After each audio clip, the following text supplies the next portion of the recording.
Since the first humans harnessed fire, our big brains have been presenting us with challenges, innovations that can bring us great good and also great harm.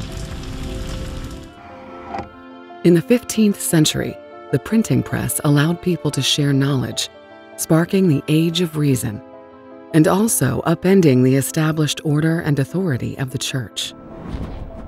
Learning to master the winds and navigate the seas, humans conquered the globe and spread deadly microbes to populations with no resistance.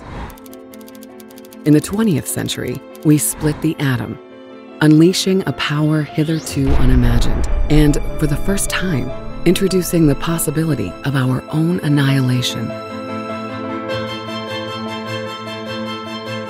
The speed with which our machines can learn has raised the prospect of the so-called singularity, the moment artificial intelligence vaults beyond us, creating a world in which we are no longer masters.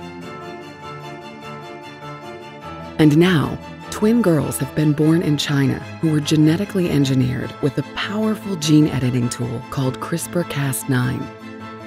Their altered genes will be passed to their children and their children's children. We have discovered a tool that bypasses natural selection, giving us direct control over the levers of evolution. And again, we are challenged. This tool can bring us great good, more food, less disease, or great harm. Can we learn to use it wisely? I'm honored to introduce to you a scientist who has contributed to one of the most significant discoveries in the history of biology. Professor of chemistry and of molecular and cell biology at the University of California at Berkeley, the recipient of numerous prizes, including last year, the Kavli Prize in Nanoscience. Please welcome Jennifer Doudna.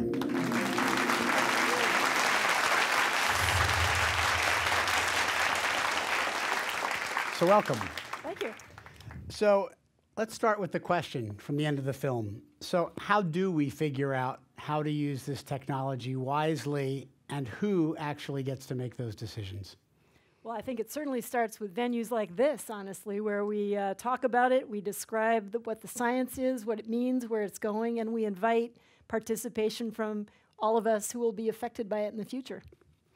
And so as we go forward, is that the scientific community? Is it politicians? Is it global groups? How are we going to decide technology and guidance of it? Well, I think it's all of the above. I favor the work of the World Health Organization and the National Academies of Science right now that have put together international groups to look into the technology and make recommendations. But I think we may also need a group such as the UN to get involved as well. So that obviously requires knowledge and understanding the technology and really the basic fundamentals of it. So let's start with that. So tell us about it.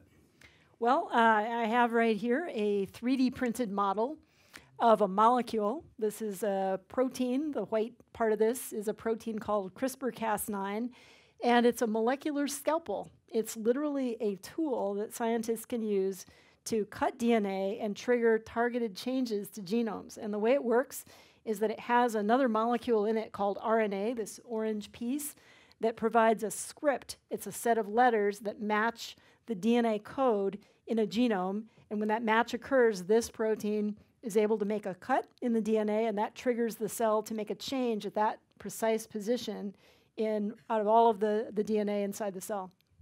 So this process, even though you and your collaborator, Emmanuelle Charpentier, were the discoverers of it in the modern sense, I mean, it evolved, so it actually existed in bacteria. That's right. It evolved over eons in microbes because of the need to use it to protect themselves from viruses. So in bacteria, this protein is programmed to find and destroy viral DNA. But when Emmanuelle Charpentier and I did research to understand how that works, we recognized that this tool could be, this ability of the protein could be harnessed as a technology for genome editing and other kinds of cells. So the technology, as everybody now knows, is CRISPR. So what actually is CRISPR? What does that stand for? Clustered, regularly interspaced, short palindromic repeats. Whew! Don't make me say it again. Promise. So what does that mean? The palindromic part of it means what? Well, the palindromic part of it is the repetitive elements, and the way this part of DNA in bacteria was first recognized was actually by a Japanese group in 1987. They didn't know what it did, but it was distinctive because it had these repeated sequences that flanked other DNA sequences that were at the time of unknown origin.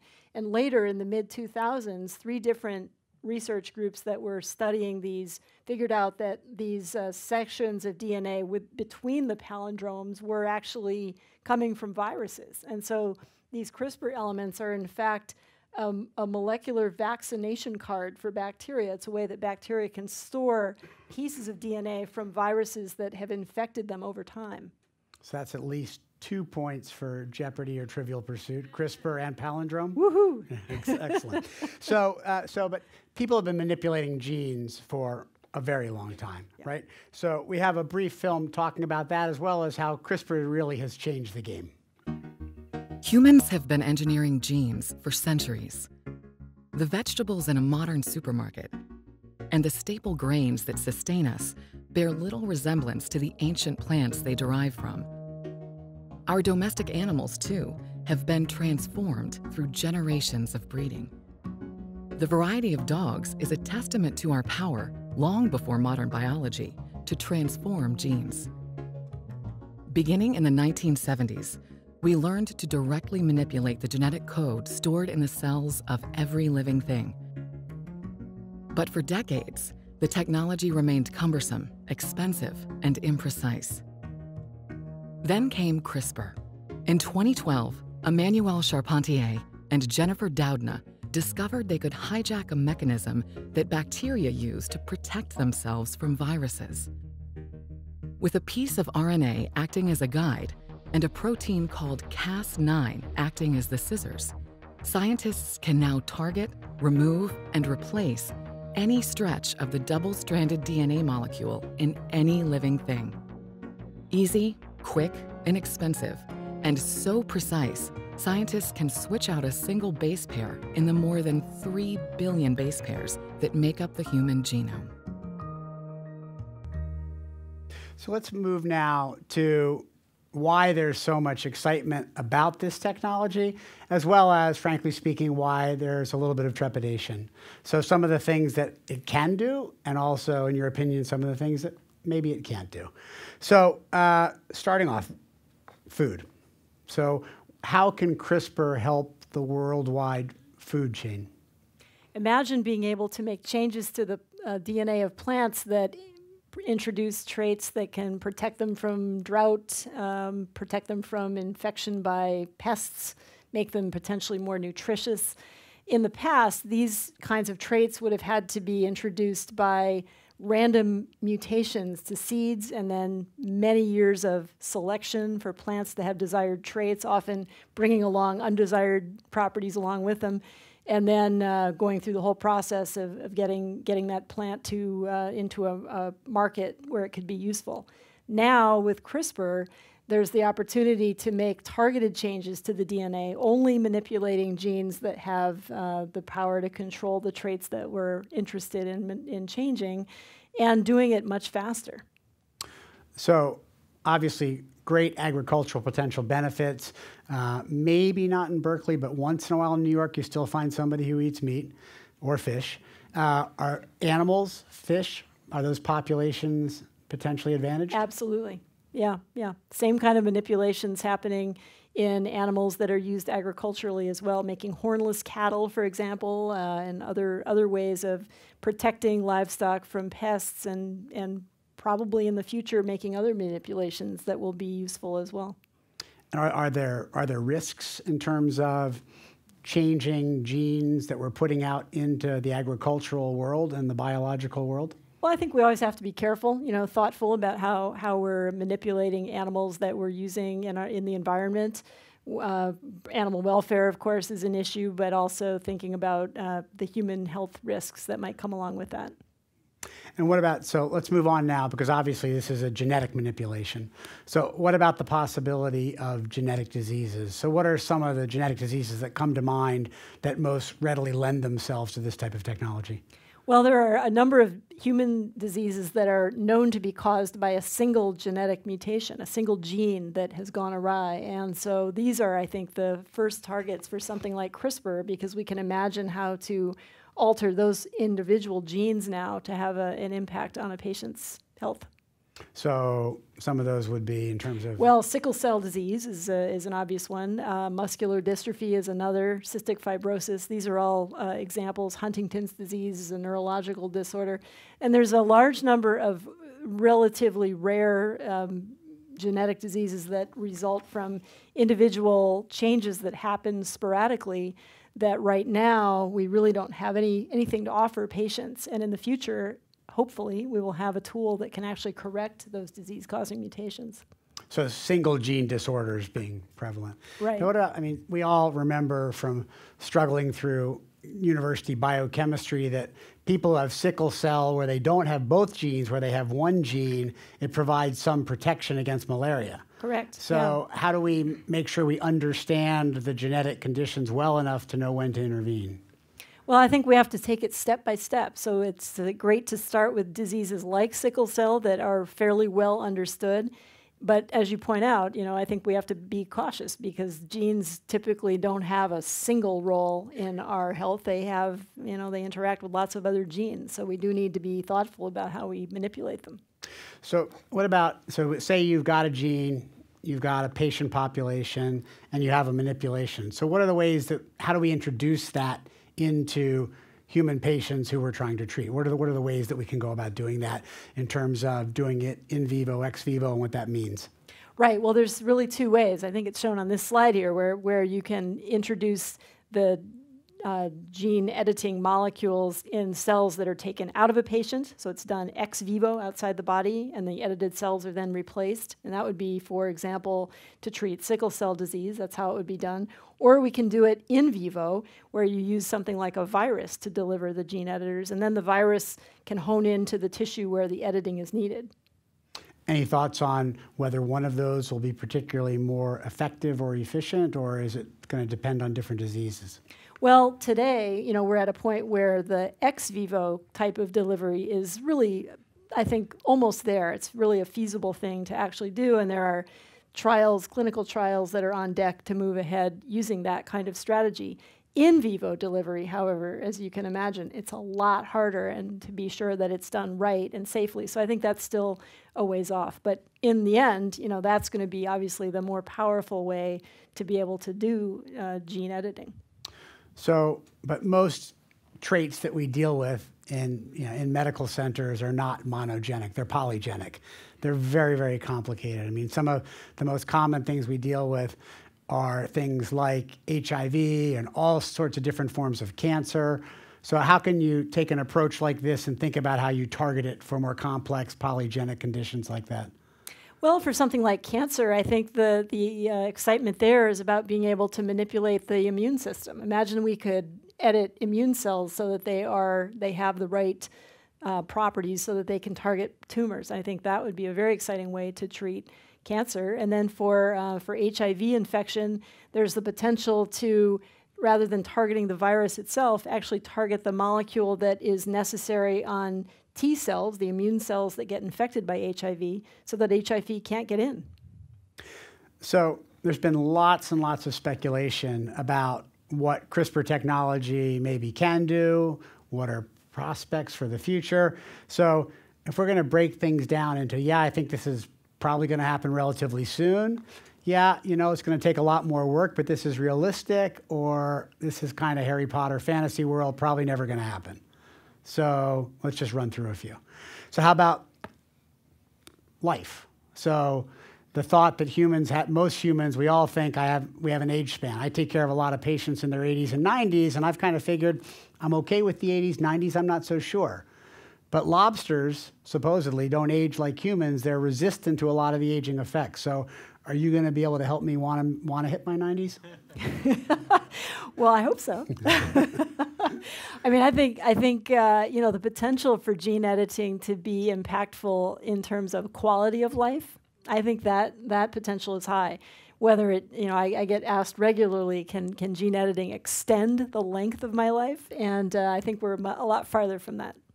So how, when you think about it and you say, okay, how is it going to improve the quality of life of somebody who's 50 in the third row now, where they've got an average life expectancy of 35 more years?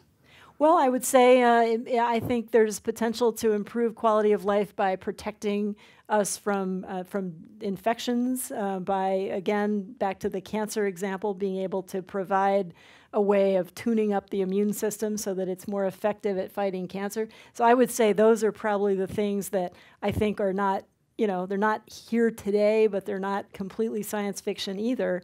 But being able to, you know, tweak a gene or two and add another 50 years, I think that's probably sci-fi.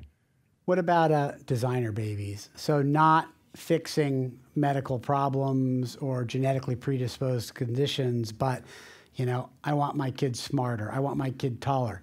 I want my kid to be able to jump like Zion Williamson. I mean, so what about designer babies? Well, you know, the thing about designer babies is that for the traits like the ones that you mentioned, they're all going to be things that result from most likely, you know, hundreds or thousands of genes, and we don't, for the most part, know what those are. So I think the reality of being able to do that kind of manipulation in human embryos is quite a ways off. And what about soldiers? So improving memory, improving endurance, just being used for purposes of things like building armies or making your armies more efficient. Again, I think that's you know, in the future that's but it's certainly not coming anytime soon. There are easier ways to improve your armies than using CRISPR right now. That's probably a relief to all of us. What about the concept of either maintaining very endangered species, improving on their viability, or even the possibility of rejuvenating a species that's been lost? Yeah, I think that's a really interesting idea. I mean, there's a number of people I know in academic, you know, research who are interested in using CRISPR to bring back extinct species. They're not talking about bringing back velociraptors, by the way, but thinking about bringing back things like the carrier pigeon, you know, which isn't that different genetically from birds that are alive now, and where you could have the potential to rebuild genomes for organisms that have gone extinct in recent times. So help us understand the concept and what the term means of a gene drive. So if you talk about trying to find a way to, for instance, eradicate malaria, how would you go about that, and what does that gene drive term mean? Well, you know, the idea of a gene drive has actually been around for quite a while. I can remember 30 years ago or so when I was in graduate school, people talking about the possibility of using technology to drive a genetic trait through a population quickly, faster than it would ever happen by Mendelian inheritance. But in those days, it really was a fantasy. We didn't have any way of actually doing that. And the thing about CRISPR is that this provides the means of doing that, because if you couple a trait, a gene that you're interested in introducing across a population to the tool that does the insertion, then you have a way to introduce it very quickly and very broadly across a population of organisms that are reproducing rapidly, such as mosquitoes. And so this has attracted a lot of attention because we now have a tool that could do things like maybe genetically prevent mosquitoes from spreading diseases through human populations. Which, recognizing that obviously one of the greatest vectors worldwide of disease, that would be a huge accomplishment. Tremendous accomplishment, yeah. In terms of global health. Right, yeah. So let's talk a little bit about how you got to where you are now. So as mentioned before, so 2012, you and Professor Charpentier came up with this realization that bacteria were using this strategy. So, but after that discovery, and along the way, there were times when you were haunted by it a little bit. And so you wrote an article in Nature in 2015 called My Whirlwind Year. And I'll just quote, you said, "By the spring of 2014, I was regularly lying awake at night wondering whether I could justifiably stay out of an ethical storm that was brewing around a technology that I had helped to create." So talk about what that was like initially, as well as, you know, scientists, PhDs, even physicians with all their interactions, we're not really trained for that kind of limelight. So maybe you could address both of those issues a little bit. Yeah, I think, you know, many people, me included, go into science partly because we're not going to be in the limelight, you know, so we can sort of work away in our laboratories and work with students, but really not receive public attention for that, for the most part.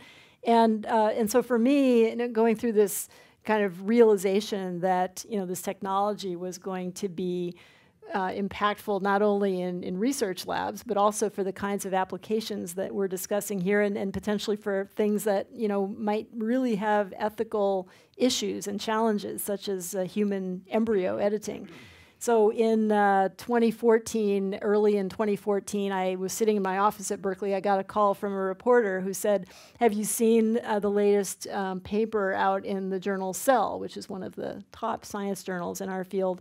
And I said, "No." And he said, "Well, it's from a group that has used CRISPR in monkey embryos and has created CRISPR-edited monkeys, and they seem to be fine. They just have they have one gene tweaked." And I think it was that event, that article, reading that paper, that made me realize, oh my gosh, I mean, if people are doing this already in monkeys, there's no reason to think that somebody won't try to do it in human embryos. And that's when I started thinking about this a lot and really struggling with the debate within myself about, do I really want to get involved in this kind of discussion? No, I don't. But I didn't really feel that it would be responsible not to. So how do you make that day-to-day just cognitive shift from being, an eminent scientist who is really focusing on one little part of the plant kingdom and animal kingdom, and then all of a sudden you're looking at global topics of massive ethical proportions? I mean, how do you make peace with that? Well, the first thing I did was I had founded an organization that was kind of virtual at the time called the Innovative Genomics Institute at Berkeley and UCSF. And so through that organization, we convened a meeting that was held in the early part of, I think it was January of 2015, with scientists, some of whom had been involved in the 1970s discussions around the ethics of molecular cloning. And we had a conversation for a day about human genome editing and human germline editing, in which we debated, would it be right for anyone to do that? And if they did, what would the issues be?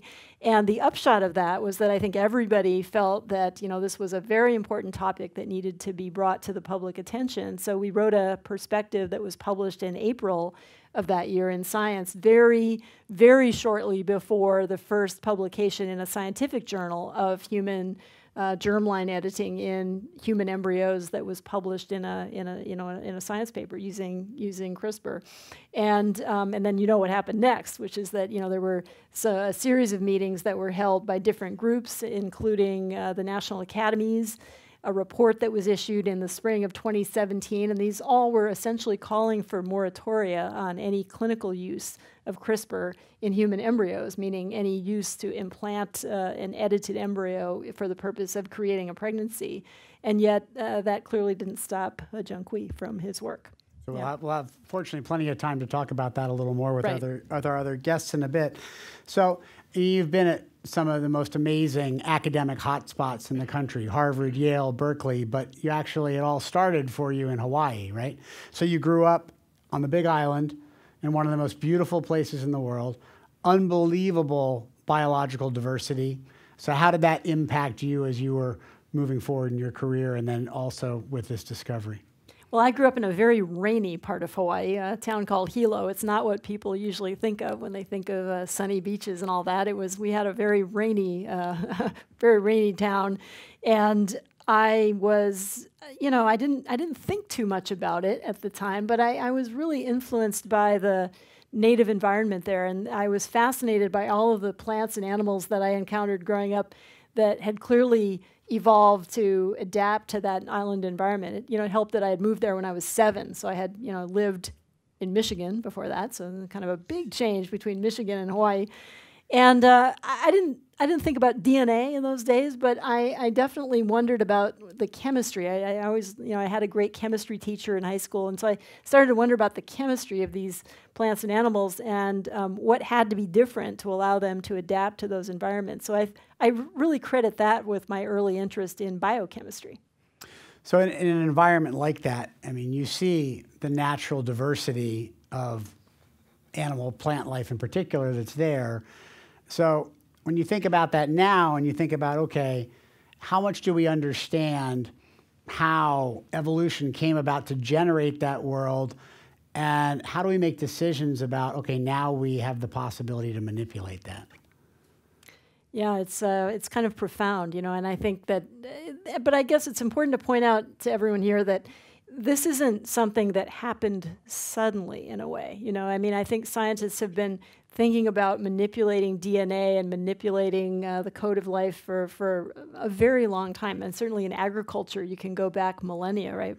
Plant breeders have been working for a long time. They didn't necessarily know they were manipulating DNA, but that's exactly what they were doing.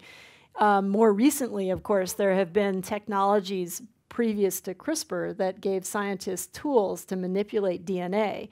The challenge was that these tools, although very effective and they got a lot of people excited, they were hard enough to use that most labs didn't have access. And that's really what CRISPR does. It brings a powerful technology to a point where it's democratizing because it's available to people. You don't have to have particular expertise to use it, and it's inexpensive and it works well. So you've written about how you've had some pretty crazy dreams along the way when you realized the power of this technique, dreaming that you met Hitler, dreaming that you were inundated by a tsunami. So obviously you're thinking about the fact that there's incredible potential, but also the other side of this a little bit. So talk a little bit about that aspect. Yeah, I think I've written about this dream I had about Hitler. It was, I was walking into a dark room with a figure kind of silhouetted, and a colleague of mine said, I want to introduce you to someone, and they want to learn about CRISPR from you. And the person turned around, and as they turned around, I realized that it was Hitler. And he had sort of a pig face. It was almost like this horror of someone who maybe had already been sort of CRISPR'd, And it was really. It sounds funny now, but it was one of those terrifying, wake up sweating kind of dreams. And I think for me, it really stuck out in my mind because it really highlighted, it sort of brought to a head a lot of the thoughts I had about my responsibility and made me think, yeah, I really need to start publicizing this. People need to know about this technology, and they need to think about how we're going to be responsible using it. So before we move on to that a lot more, and particularly talking about the Chinese children and things, so you've been involved in a fairly extensive, and not just you, because we all work for universities, and universities have a lot of the intellectual property rights to any work we do in those universities. So obviously you're at Berkeley. It's a very strong state school. This is an amazing technology, and a lot of people are looking, saying, okay, a technology like this is going to form big companies. There's a lot of intellectual property here. So I don't really want to get into the whole issue of who's on what side with all this, because it's all written plenty of places people can find it. But there's a fundamental conflict there, because as a scientist, you're going and you're trying to make discoveries, and you want to share those discoveries in a way that makes the world better, the academic community stronger, everybody's knowledge. By all of us sharing, we all grow, and we all come up with ideas off of each other. And yet on the other side, you've got patents and potential profits and huge amounts of money. I mean, when I first came to Columbia, the medical school was being supported by a single patent. Over many, many years, it was generating so much royalties. And so I mean, how do you balance that in terms of saying, look, this is my obligation to share scientifically, but at the same time, okay, now maybe somebody's going to scoop me. So What do you do with that? Well, it gets down to, why do we have patents, right? Why do we have a patent system? And, if you'd asked me that question a few years ago, I would have said, I don't know. But, the purpose of patents is really to provide protection for companies that are going to, and investors, who are going to invest a lot of money in products that will take potentially years to come to market, such as therapeutics is a great example where it might take 10 years to develop a therapeutic. And so the company wants to know that they've got some protection around that, so when they bring their drug to market, they can actually recoup money from what was invested and make a profit. And so that's the purpose of patents.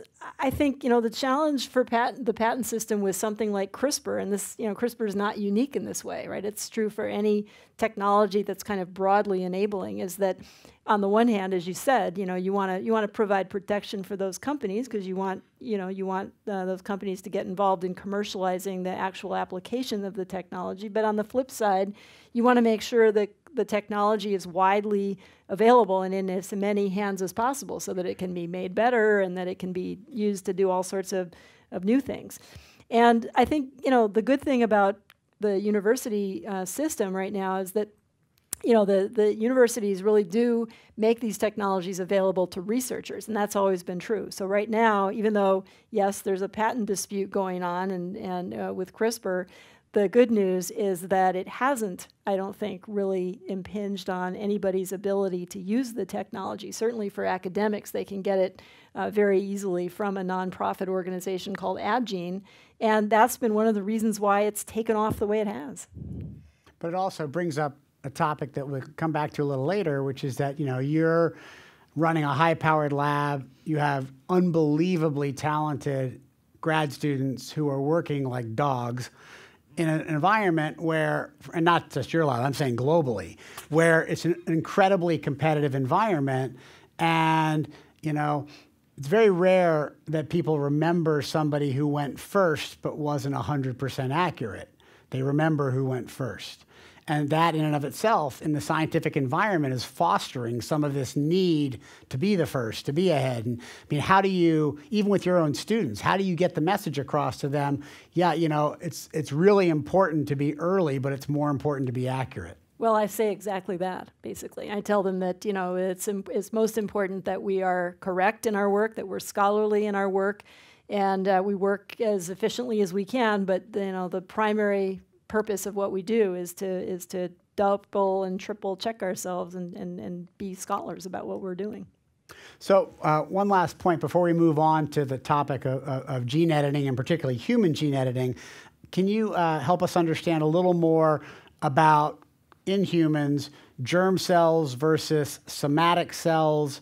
What happens when you apply gene editing technologies to one set versus the other, and the ramifications of that? Yeah, that's really important to understand. So somatic cells are cells that are fully developed, and when edits are made to the DNA of those kinds of cells, then they only affect that one tissue or that one individual.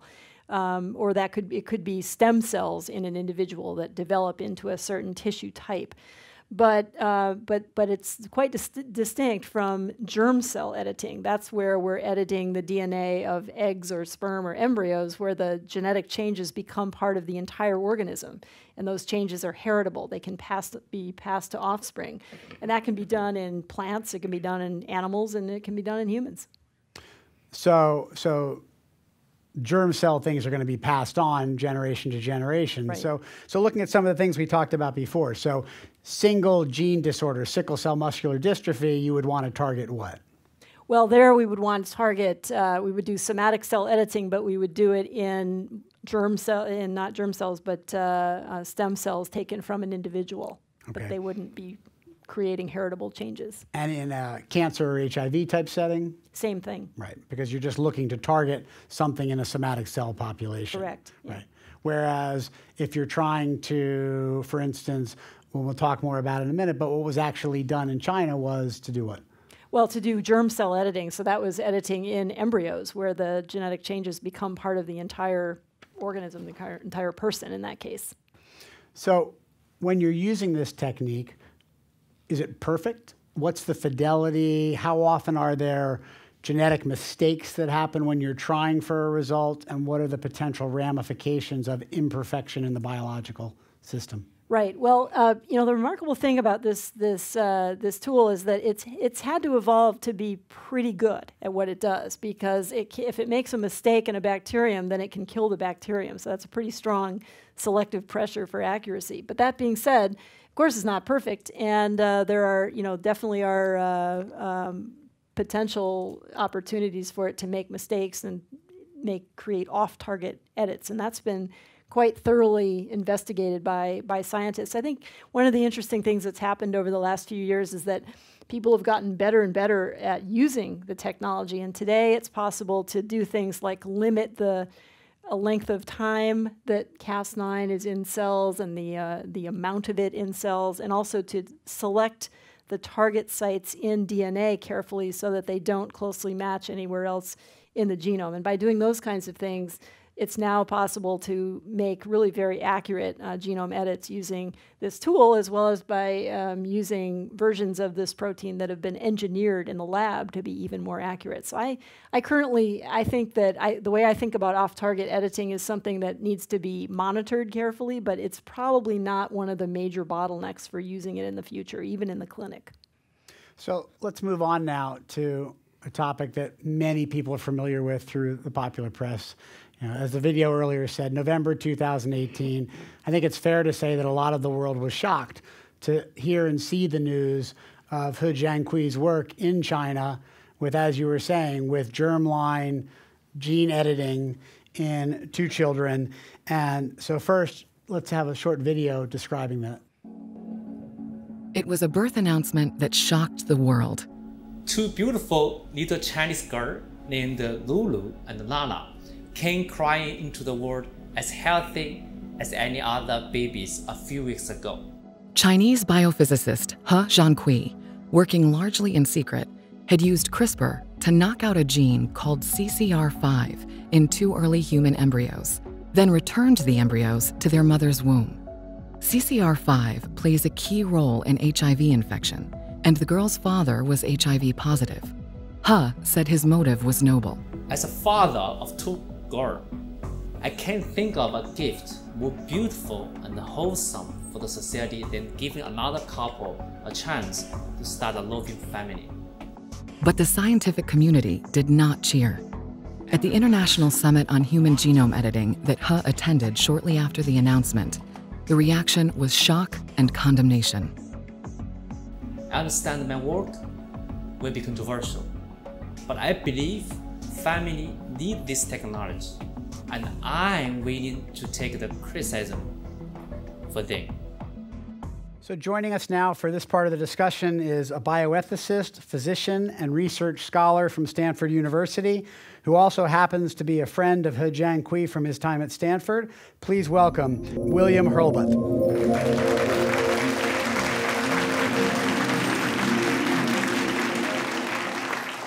Also joining us is a futurist and a member of the World Health Organization Advisory Committee on Human Gene Editing.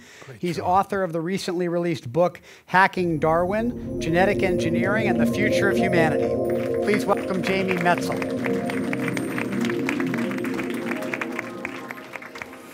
So Bill, let's start with you. So He Jiankui goes by JK, so we'll just refer to him as that because it's a lot easier for me. And he left Stanford, went to China, where he was carrying on this work. You guys were friends there while you were there, and you've been in communication with him. So how much, either directly or indirectly, did the scientific community know about what he was actually doing? Well, I actually first met JK at a meeting that Jennifer and I organized in January 2017. Subsequently, he emailed me 2 months later and said, "I'm coming through Stanford, could I talk with you?" So I had nothing on my calendar that afternoon, fortunately, so we met for lunch and talked much of the afternoon, and then subsequently came back several more times and we talked in great depth. But I did not understand that he was pushing quite so fast. Now, I think to back up a little bit, he was under a lot of pressure in the environment he's in. He works in Shenzhen, and there's this concept called Shenzhen speed. Everything's happening fast. There's lots of push for scientific discoveries and young scientists in China under pressure, as they are elsewhere. But I realized very quickly that he did not have much of a background of thought on ethical issues. So I was trying to get to know him a little better, seed in ideas and concerns. But in the end, he went faster than I realized, and I did not know that he had implanted embryos, although the last time I met him, I strongly suspected it. And Jamie, you've written a book on genetic engineering, which obviously covers gene editing as part of that. So CRISPR, it's easy, relatively speaking, for talented scientists. It's inexpensive. Is that what makes it dangerous? Well, it's dangerous and it's incredibly exciting. You're right. My book is on the future of human genetic engineering. And when you think of, if you think of genetic engineering as a pie, gene editing is a slice of that pie, and CRISPR is a sliver of that slice. And CRISPR is incredibly important and revolutionary, and it's going to change a lot of things. But we are part of this process of really of a genetics revolution that other people have mentioned that's going to change a lot about our lives. It's going to change the way we do healthcare, from moving from a world of generalized medicine based on population averages to precision healthcare to predictive healthcare and life, and it's going to change a lot of things, and including the way we make babies and the nature of the babies we make. That's going to bring real dangers, and we need to be mindful of that, and it's going to bring real wonders, and we have to be open to curing a lot of these afflictions that have plagued us for millennia. But using your pie analogy, it's kind of a pie in an oven that's cooking with uneven temperature, right? Because, I mean, CRISPR is a pretty good piece of pie, and the rest of the pie may not be as readily applicable or as broadly applicable. I would disagree with that, because as we understand and increasingly unlock the secrets of the genome, we're going to be able to make a lot of interventions. And one, I talked about predictive healthcare, and that's going to touch everybody here in many more significant ways than CRISPR, at least in the near term, will touch us. It's going to change the way we procreate, moving increasingly and over time towards procreation in vitro rather than through sex. And so there are a lot of pieces, a lot of them are moving quickly, and they're going to touch us in a very intimate way, and CRISPR is an incredibly important example of that. I'm going to back us up a little bit. Yeah. So obviously, Jennifer, you know more about this technique than probably anybody in the world. JK is a biophysicist, not a geneticist. He was able to learn the technique to get the technique to work. So how hard is it? How hard is it to learn for one of your average students? How difficult would it be for any one of them if they weren't working in your lab? They're working in something totally far afield and they say, you know what? This would really help me. I'm going to go learn this technique. What's it going to take? Well, I mean, today you can go to Amazon and you can buy a CRISPR kit to use it in bacteria, not in human embryos, but right. So it's it's something that we in my lab at Berkeley, we every summer we have summer students that come in for 10 weeks, and nowadays, when they come in, they're typically editing human cells that are cultured in the lab within a few weeks. So they can learn it very fast. I think with respect to JK, what I would say there is that I was sitting after this announcement was made in Hong Kong. We were all there. Bill was there. We were at this meeting, and I was sitting with one of the meeting organizers, and he said to me, well, two things are clear from this announcement. One is that it's really not very hard to do this because JK is not he's not a specialist. He doesn't work in an IVF clinic. He doesn't work with human embryos himself, but he, like you said, he figured out how to do it. He got collaborators to help him. And the other thing is it's really very hard to do it well. And that was true because when you look at the details of how the editing was actually done in these girls, the changes that were made were in fact not changes that have ever been seen before in the human population and have not even been tested in animals. So that's kind of what makes it very dangerous, is that it's a tool that's relatively easy to use, very hard to do it well. So that brings up a logical question for all three of you coming from very different perspectives. You've got a relatively easy tool where somebody can say, I got this, without, as you say, really being expert in it. So even if the global science community decides, you know what, we're going to regulate that, how do you ever enforce a regulation where somebody can go learn it through Amazon? Well, maybe Jamie wants to comment on that because the World Health Organization was actually the first to step up with an international team, right? Yeah, so it's such an important question. And the scientists, actually, led by Jennifer and Bill and others, have done an incredibly great job of being responsible. But what we are talking about is the future of life. And as wonderful as the scientists are, it can't be just up to the scientists. This has to be regulated in many ways on a national level and on an international level. On a national level, every country needs to have a robust regulatory infrastructure. And the US is pretty good. We have a dysfunctional healthcare system more broadly, which makes things more complicated. The UK, I think, is, in my mind, the gold standard or a gold standard. And every country needs to have something. But then how do we think about global regulations? And we need to come together. The World Health Organization is trying to do that. And as important as that is, it's really a drop in the bucket. And we've seen how, even with the high level of attention we have on issues like climate change, it's been really difficult to get international consensus. We're going to need that kind of big international push to bring everybody to the table, including the scientists, to say, how do we have a regulatory infrastructure that at least sets some limitations? It can't be a genetic free-for-all, and we can't have restrictions that impede the very beneficial development of these technologies. How do we find that balance, and how do we bring everybody together to try to get there? So, Bill, obviously you're a bioethicist in one of your many skills and talents. So if we think of the analogy of the WHO kind of like the United Nations, countries can opt out. So how do you think about this problem as a bioethicist in terms of how do we tackle it? Well, I think the first thing to say for that, and this is one of the reasons that Jennifer and I started the programs that we initiated, is that we have to have a sensible approach to this that doesn't undermine the great positive good that can come from it. There are perhaps as many as 10,000 known genetic diseases, single gene genetic diseases. 95% of them have no treatments, no cure whatsoever. It's an amazing opportunity for medicine. But if we hype this and frighten people, maybe that gets the dialogue going, but what we have to do is approach it very sensibly. CRISPR and related technologies are really more a revolution in the lab than they are germline genetic engineering, which I think will ultimately be moderately a fringe application. The real revolution is in understanding the biological process, and this provides fantastic tools.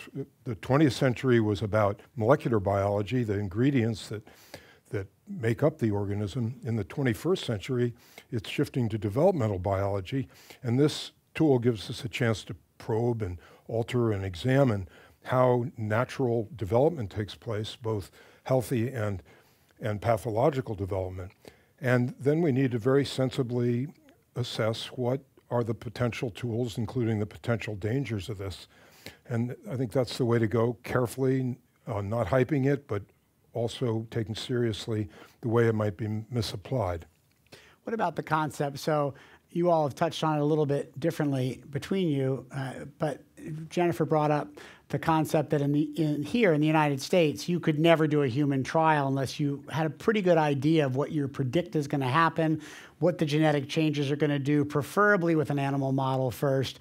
Very strict guidelines in terms of institutional review boards for human trials, informed consent, all of those issues that are such mainstays in our scientific community, but maybe a little more lax. And when you combine that with scientific pressure and competition to succeed, it seems like it's a setup for a maelstrom. I mean, what do you do to dampen that and to take that on globally?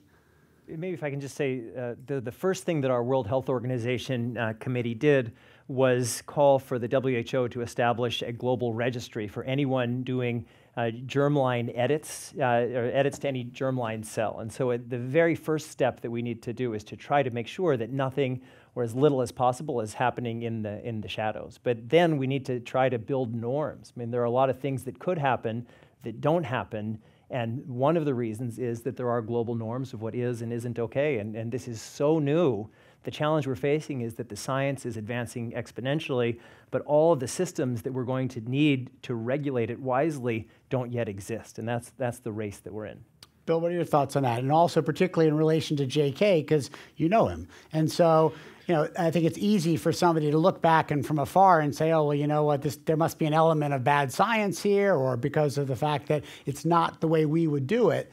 But, I mean, what was his reputation at Stanford as a scientist when he was there as a grad student? Well, very intense. He was focused in the lab. One time when we were having lunch together, he was talking about how he had to move forward because there's so much suffering in the world. And I said, yes, JK, but carefully. And I said, there's a lot of good in nature, a lot of harmony, a lot of beauty.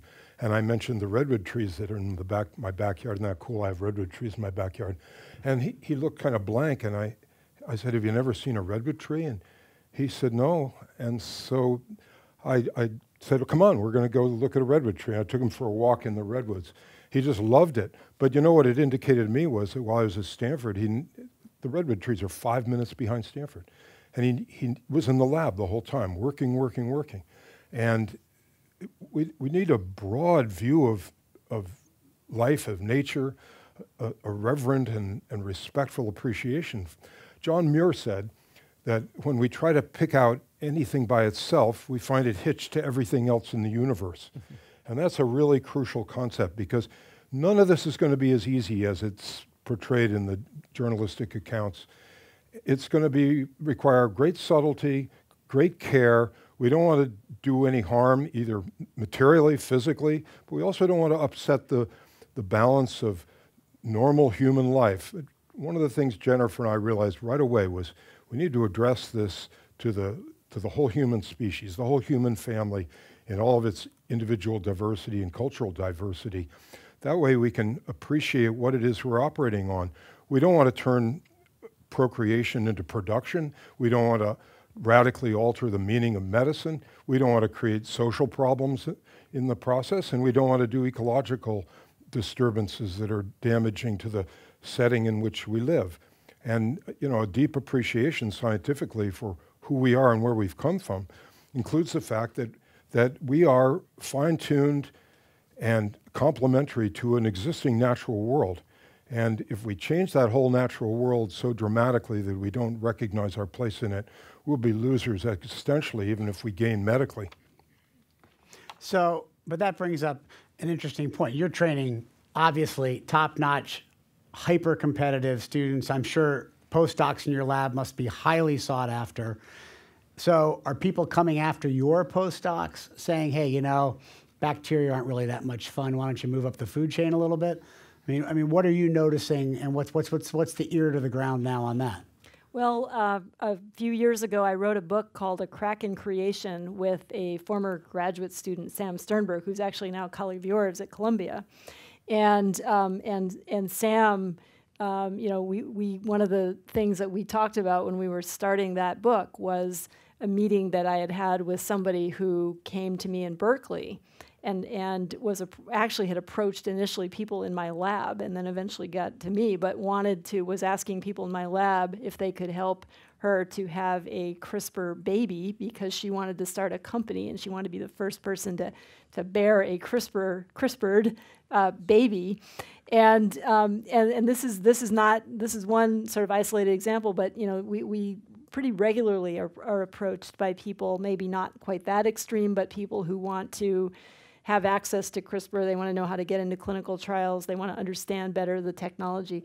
So it's a challenge, and I think, you know, I try to work with my students to not only, you know, focus on doing great science, but as Bill said, you know, I think it's really critical, especially now, that people take a more holistic view of their work, and especially the kind of work that we're involved with that does have these much broader implications.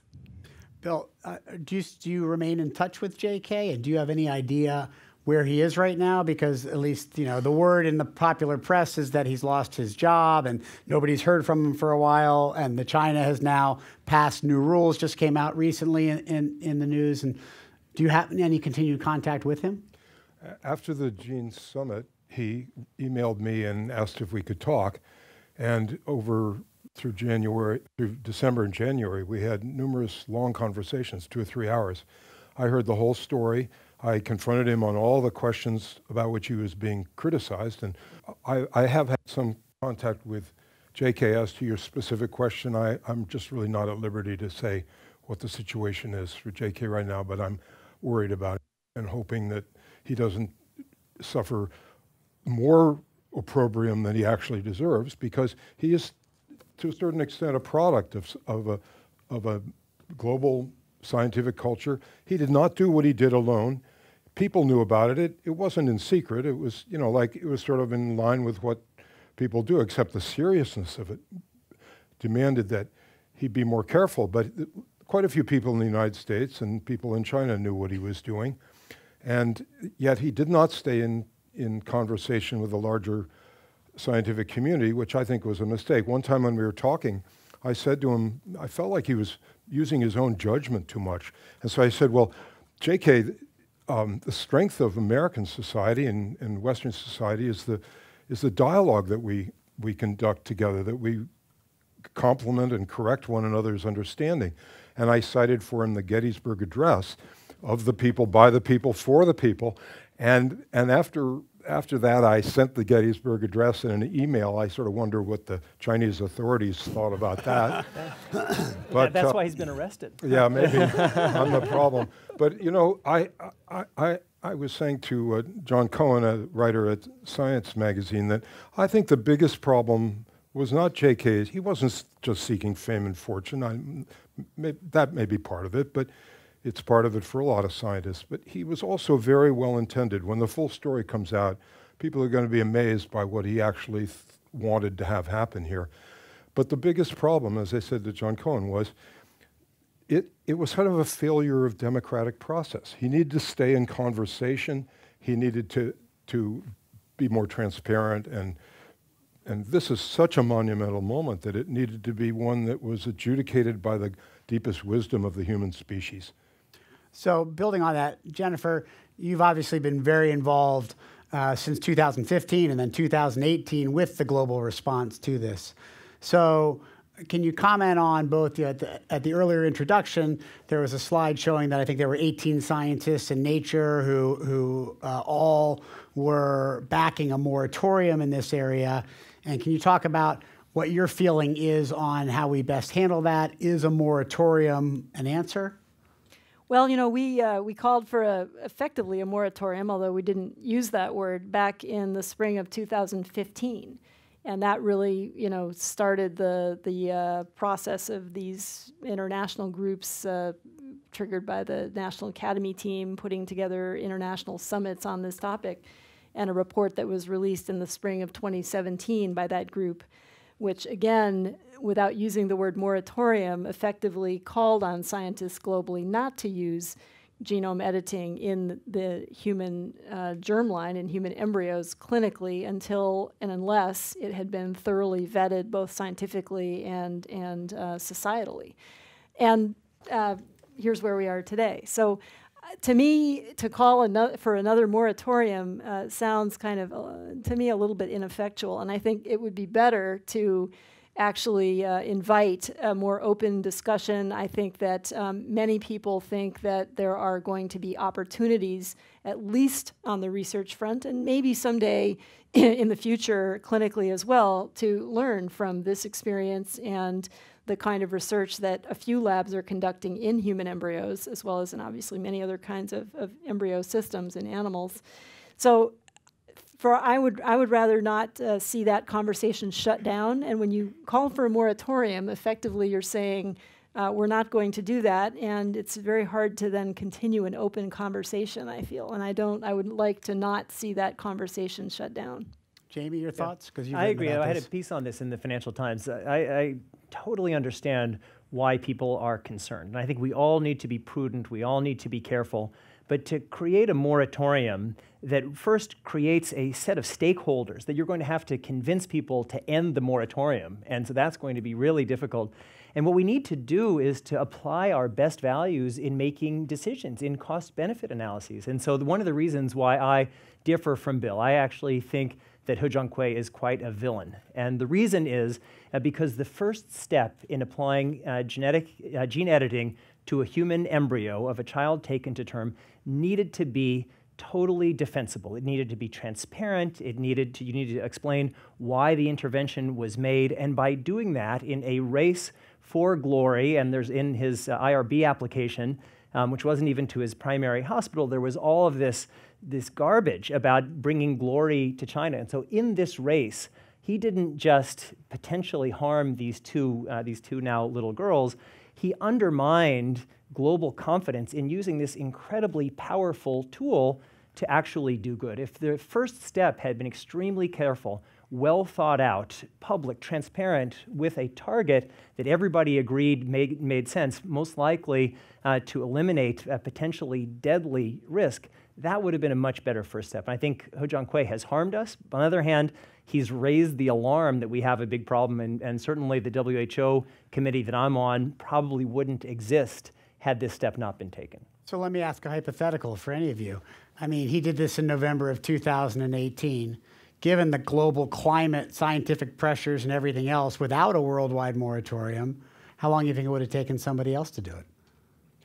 Well, let me just respond to the idea that he's a villain. Okay, I agree with all your criticisms of him, but he was 34 years old. He was under a lot of encouragement from other forces around him, and he believed, I mean, let me tell you, this is a humble guy. He grew up in a very poor village. He told me that when he wanted to invite the girl out that later became his wife, he was embarrassed to invite her out because her family owned the restaurant. So this is a guy who's come up all the way from the very most rural poverty up to the highest reaches of global science. And I think that's why he needed to stay in conversation. But I would not label him a villain. But having said that, I also talked with him about where he was going and afterwards why he went so fast. And it was clear to me that as one after another, the statements that were being made publicly, for example, the Nuffield Council issued a report, and I sent it to him through a popular article in the reference to the report. And the popular article said, Nuffield Council approves germline genetic engineering, including possibly enhancement someday. And JK wrote me back, excellent, the email, excellent. He saw the global society coming into keeping with what had been called for in the National Academy's moratorium. And one after another, he felt like he was checking off the boxes. And I think he was wrong, and I tried to tell him he wasn't doing it adequately. But having said that, after the fact, I asked him if he would have done what he did if there had been a moratorium, and he said no, he wouldn't have done that. It was a mistake, and I'm not taking a position on the moratorium. I'd like to hear the arguments more thoroughly. I'm not a political scientist. I'm a physician and a scientist, an ethicist. But I still think that there are reasons why we might consider a moratorium, and that's because JK's not the only person out there who would use these technologies inappropriately. Well, that's why I was asking the question, right? Because somebody told me a long time ago, if you walk around with a really good scientific idea, 4 other people in the world minimum have it. It's just who's working on it. And if you go to the Society for Neuroscience and the first time you go there and there's 25,000 posters and you're like, I got it. Then you walk up and 4 people have the exact same poster at the exact same time, none of whom you've ever met. And so in a situation like this, the response to this, as you all are saying, you can call him whatever you want, but the response is what's raised awareness and maybe in some ways caused everybody to take a step back and say, hey, wait a minute. As a world, we need to be looking at this. And the question is whether or not as a global community we're going to be able to enforce that. And I think that still remains. But I want to, before we move on, I want to ask you, any of you also, do you think he did any harm? What do you think are the chances? So 2 questions. First off, because Jamie, in speculating and saying your opinion on him, you said, you know, he didn't tackle a big enough problem. But a lot of people would say, well, he was trying to keep daughters in a family with an HIV positive dad from getting HIV. So what's a big enough problem? Yeah, so that's wrong, actually. So certainly there were parents where the father had HIV and the mother didn't. There are lots of ways to have that scenario and not have a child who is born with HIV. So there's washing the sperm, there's a lot of things. So what he was doing, even by his own admission, was an enhancement. And that's, so certainly if the divide between therapy and enhancement when we're talking about revolutionary genetic technologies is not always as clear as people would like it to be. But this was a pure enhancement, and the chances that it did harm, nobody really knows yet, and there's been very little transparency, so there's a chance it helped something, there's a chance that it did nothing, and there's a chance that it did considerable harm. And that this first step into gene editing human embryos is so unknown. That's why I think that this was such an unfortunate first step. You know, you might show the slide that I have of the picture I have of the message he got from an infertility clinic. Yeah, that would be great. I think that really opens up the... I'm going to read the text. Yeah, good. So congratulations on your recent achievement of the first gene editing baby delivered by your application. I am the business director's assistant at Fertility and Gynecology Center in Dubai. Our embryologist is interested in partaking in a course regarding CRISPR gene editing for embryology lab application. Does your facility offer this type of course? I sort of think that there is momentum in that direction. You know, I mean, I've been approached by people in the U.S. who are interested, not, you know, with sort of the same sentiment as you just heard in that email. So that person is certainly not alone. And I think there is a lot of interest in human embryo and human germline editing, and it's not always for the right reasons, in my view. You know, it's for, you know, clinics that would like to make money selling this to people, and I don't know how we stop that. I think that it's very important to have groups like the WHO and the National Academies Forum put together that will put forward what I think ought to be very, very specific and very restrictive criteria for anyone that in the future wants to use or even contemplate using genome editing for the clinical use of editing human embryos. And then, you know, how you enforce that it's a very difficult challenge. I'm not sure how you do that. I think it has to begin with inviting, I think, an open global discussion. I think it has to engage with not, as you said, Jamie, not just scientists and clinicians, but also other stakeholders. And, you know, I think we probably all, certainly Bill and I, hear from people almost daily who have genetic disease in their families, who are desperate and are trying to get help any way that they can, including with CRISPR.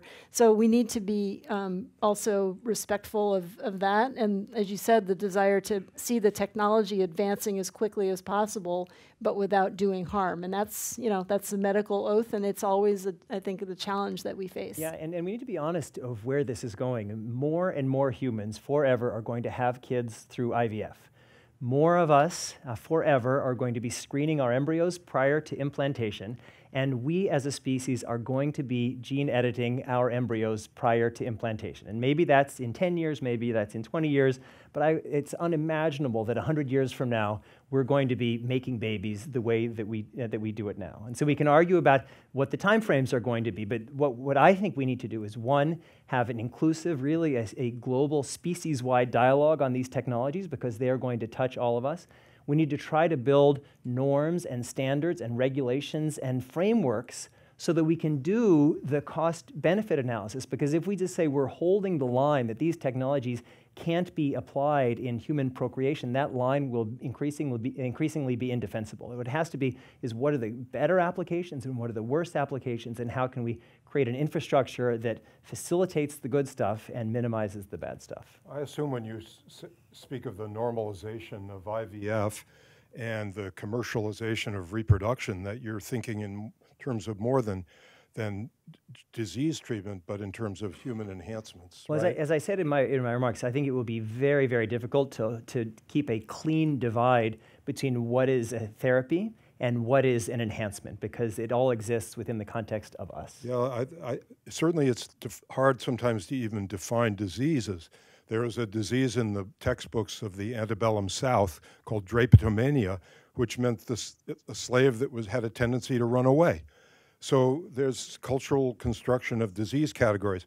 Having said that, you may be right. People may buy into efforts to enhance their children, but I think they're making a terrible mistake. Every time I speak publicly, somebody asks me if we're not heading toward a great divide, the rich on the one hand, biologically enhanced, and the poor on the other side.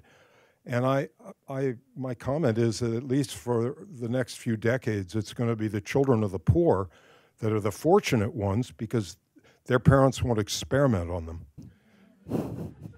Well, so let's take it back a step from that, not quite all the way on that extreme, because we do have a healthcare system that, let's face it is a two-tiered system.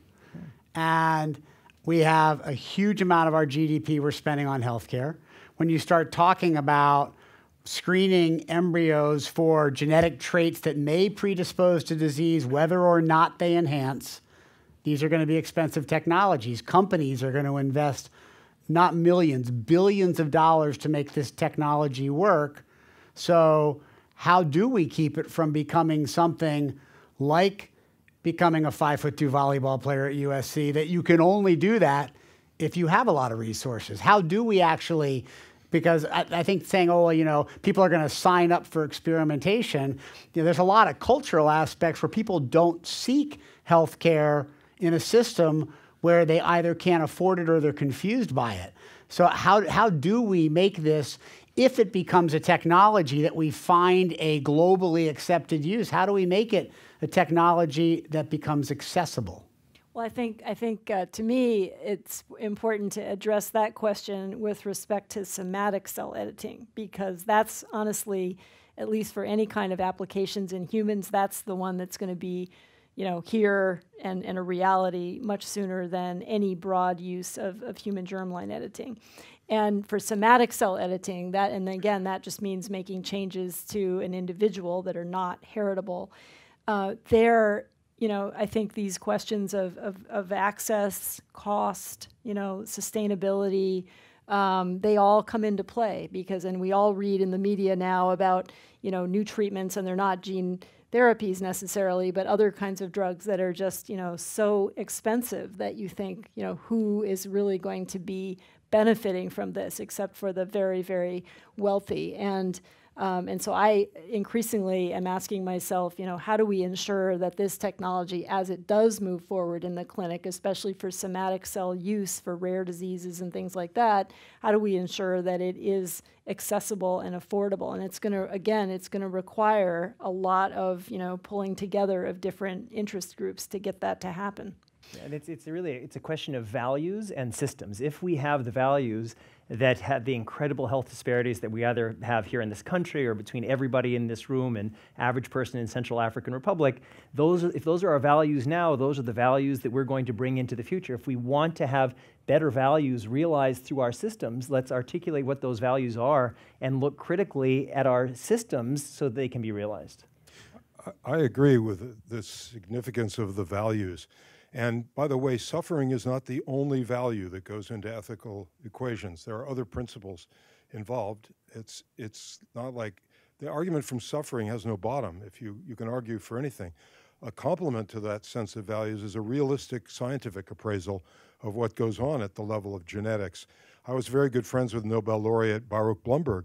I taught a course with him, and he used to tell our students over and over, except for very obvious disease genes, it isn't like they're good genes, bad genes. Genetics is a very, very fragile balance. We're a species that has millions and millions of years of field testing. We're packed for all kinds of weather, all sorts of circumstances that we can't see in this current environment. There's lots of reasons to be cautious here. It's not like genes are like Legos or Mr. Potato Head, where you just change a trait by changing a couple genes. Genes interact with one another, so we need to have a very realistic scientific appraisal of what we're doing. Certainly there's plenty of work to do for the next half a century or a century before we even ponder anything with regard to genetic enhancements. So that brings up an interesting point. You know, you bring up the point that, you know, natural selection's been doing this for as long as we can count time, maybe even back in Brian Greene's black holes. And so in the situation here, you've got you can call it survival of the fittest, you can call it whatever you want, but these things are being biologically tested in a system where you don't have to know all the answers. The system figures out the answers. But now we're talking about an ability to perturb based on what we know about the answers. And so how do you balance that? Yeah, so we are, as a species, for the first time, taking these powers that in the past we have attributed to our gods, the ability to recast life. And our knowledge of these unbelievably complex biological systems is minuscule. And yet now we have the ability to go and muck around. And that's why we need just an enormous level of humility. And if we had that humility, we would follow the timeline that Bill just articulated. Let's wait a century and see how we apply things. But we are this crazy group of monkeys who climb down from the trees, and we're not going to wait. We're this hubristic species that grabs onto these technologies. And now it's not like in the old days where you have nuclear power and you need a small group of people supported by the state. I mean, Jennifer, I'm certain, will win a Nobel Prize for developing the CRISPR-Cas9 system. I don't want to jinx it. But good luck. The people who are applying it, you just get an A- in your high school biology class. So these technologies are out. They are out in the world.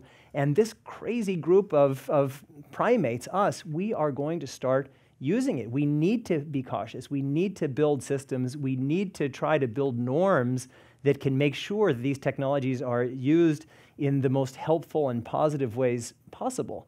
But it's out of the bag, and that's the challenge that we face. But it's such a challenge. I mean, Jennifer, you're working in bacteria.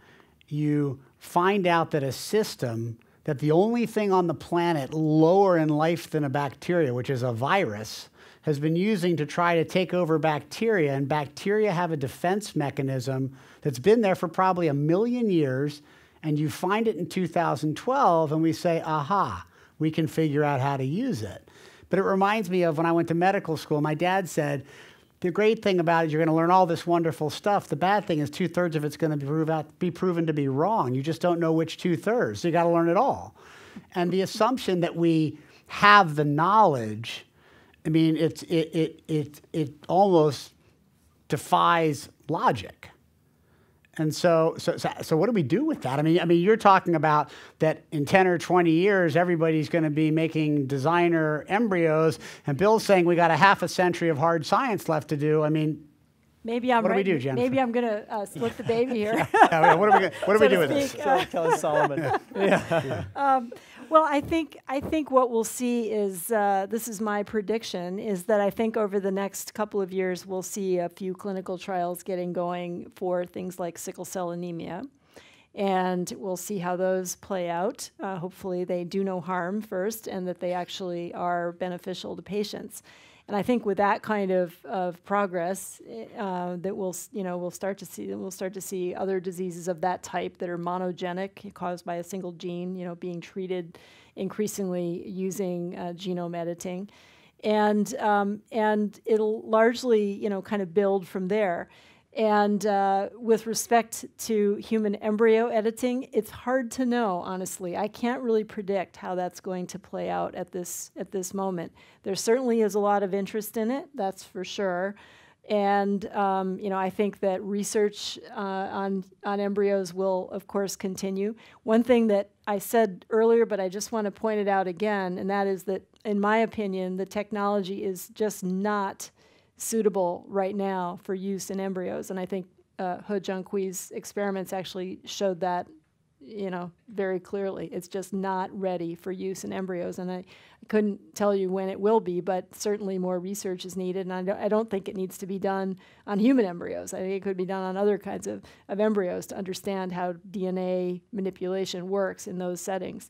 So to me, I think a lot more research needs to happen for that kind of use. And in the meantime, we should focus on where it's really going to have an impact clinically, which is in somatic cell editing, as well as in all the other kinds of applications, like in controlling mosquito-borne diseases and improving agricultural products around the world, where it's going to have, frankly, a much broader impact than any kinds of the applications we've been discussing in biomedicine. So we're going to, because we're running a little bit short on time, so we're going to finish up with one question that Brian brought up at the very start. These editorials in the New York Times that are looking 25, 50 years down the road and writing back. So each of you each get to have your editorial 25 years down the road saying this technology, CRISPR technology. So A, as big an impact as we're predicting now, even bigger, smaller, and in the overall huge spectrum of where we are, is it going to give us a better future, a more complicated future, or a more dangerous future? So let's start with you first, Jamie. So first, we have CRISPR as it's our best gene editing tool. It may not be the last word in gene editing. So gene editing is going to be an increasingly important part of our lives. And I think it's going to be bigger in many ways, but it won't be all the ways that we are predicting. I mean, and it's going to change a lot. And our culture will change because we introduce new ideas and everything. I mean, when the first IVF baby, everybody was so stunned. This is not natural, and then things normalize. So this is going to normalize. The technology is going to continue to get better as it has. It's hard to imagine that it was 6 years from Jennifer's discovery to He Jiankui. I mean, that's really nothing. And given that technological change is often happening on this J curve, 25 years from now, that's a long, long time. So I think we're going to be using it. It'll be new ways. It will be profoundly altering the world within and around us, but it'll be different from what we're imagining now. And the potential for nefarious uses, global terrorism. The potential is huge for nefarious uses. And it's even greater for positive uses. I am an optimist. We certainly have some bad humans, no one in this room, but I think in general, we have a drive to use technology to do good thing. I think the smartest people in the world are not terrorists. They are people who are thinking, how can we use this technology to do good? And I think that we will, but if we don't have an honest conversation now about the downsides, then the rest of the world is going to have that conversation, and it's going to dominate our discourse, and we can't let that happen, and we need to do it by talking about this, by having an engaged global dialogue, and by being honest about the harms and the dangers and working to minimize them. So I would just like to note you are a futurist, yes, and being a pessimist futurist might be a short career path. You know, you just get depressed and crawl into a hole, and that ruins your career. So, Bill? So the great physicist Niels Bohr said we are both spectators and actors in the drama of existence. And the way this program opened was to speak of the emergence of human intelligence operating over and against nature, really amazing considerations. The Roman physician Galen said the physician is only nature's assistant. And I think we need to pay attention to that. Nonetheless, John Stuart Mill said, if nature and man are both the works of a being of perfect goodness, that being intended nature as a scheme to be amended, not imitated by man. So we have to find our way, who we are and what kind of a species we are. That's not just a simple matter of scientific prowess and possibility. It requires a broad, fundamental examination of the source and significance of the natural world, the meaning of our individual lives and our collective lives as a society and as a species. And in that process, when we blend those two, I think we will, over the next 25 years, come to a far deeper understanding, one might even say reverence, for that order of that amazing natural world that Jennifer grew up in, that we as physicians see operating in the immanent powers of health that emerge from the natural human body. I think over this course of time, this fantastic new tool will be applied for a great deal of good, and the complexity of the misuses of it, or most of the misuses of it, will prevent us from misusing it. Nonetheless, I think we're going to have a very comprehensive view that goes beyond science to include ethics and broad social discussion. And I think the watchword there is that in every way we should follow C.S. Lewis's admonition that we should answer all of our problems with more love, not less love. So, Jennifer, first off, I'm not going to jinx you by saying you're going to win a Nobel Prize, but I will speak on all of our behalf for thanking you together with Professor Charpentier for this discovery, and we all do hope you win it. And you do get the last word. Do I still get a last word? You still get a last word. 25 years from now, you're writing your editorial. All right. Well, 25 years from now, I have to say, I think what will happen is that we are going to have technologies that support genome editing in ways that currently we find to be bottlenecks. And I'm talking here about delivery. We spoke a little bit about that, how we introduce these gene editors into cells and tissues. Right now, that's a big challenge, whether it's in humans or plants or anything else. So I think that's an area where I suspect over the next 25 years, there will be breakthroughs that will also be incredibly enabling for genome editing.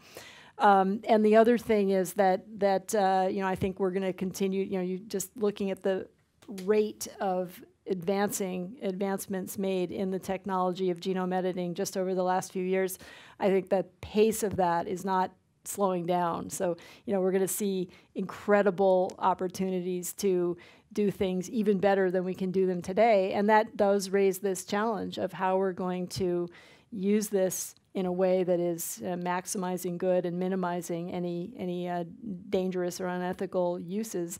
And I keep coming back to the only way that I think there's an opportunity there is we have to be really proactive about catalyzing these discussions and inviting people to get involved. And frankly, over the time that I've been a scientist, a practicing scientist, I've seen increasing distrust of science and scientists. And I think it's frankly, it's at least in part scientists' fault. I think a lot of people I know, and I certainly was this way in most of my career too, focused on our work and talking to our colleagues and not explaining why we do what we do to anybody else.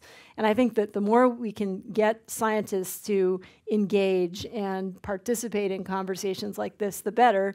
I'd love to see science become more integral to our society and people understand how it works and what its limitations are so that we can grapple with these really big challenges that are coming not only with genome editing, but also artificial intelligence and other rapidly advancing tools that have great potential, but also have great risk. All three of you, for your viewpoints, your intelligence, your opinions, your differing thoughts on where we may end up. Thank all of you very much.